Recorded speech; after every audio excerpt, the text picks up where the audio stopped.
దేశవ్యాప్తంగా సంచలనం సృష్టించిన కోల్కతా ఆర్జికర్ మెడికల్ కాలేజ్లో ట్రైనీ డాక్టర్పై అత్యాచార ఘటనలో ముద్దాయికి కాసేపట్లో న్యాయస్థానం శిక్ష ఖరారు చేయనుంది. గత ఏడాది ఆగస్టు 9వ తేదీన సంజయ్ రాయ్ అత్యాచార ఘటన జరిగింది. అప్పట్లో జాతీయ స్థాయిలో తీవ్ర దుమారమే చెలరేగింది.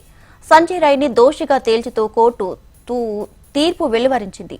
అయితే శిక్ష ఖరారుకి ముందు దోషి సంజయ్ రాయ్కి మాట్లాడే అవకాశం ఇచ్చారు న్యాయమూర్తి. సంజయ్ రాయ్ని కోల్కతా కోర్టు దోషిగా తేల్చడంపై అతని తల్లి తీవ్ర స్థాయిలో స్పందించింది. తమ కుమారుడికి మరణశిక్ష వెయ్యాలని విజ్ఞప్తి చేసింది. తన కొడుకు తప్పు చేస్తే ఖచ్చితంగా శిక్ష విధించాలన్నారు. తన కుమారుని చేసిన తప్పుని ఓ మహిళగా ఎప్పటికీ క్షమించనన్నారు. అత్యాచారానికి గురైన డాక్టర్ కూడా తనకు కూతురితో సమానమని, కుమార్తెకు ఇలాంటి పరిస్థితి వస్తే ఏ తల్లి కూడా ఊరుకోదన్నారు.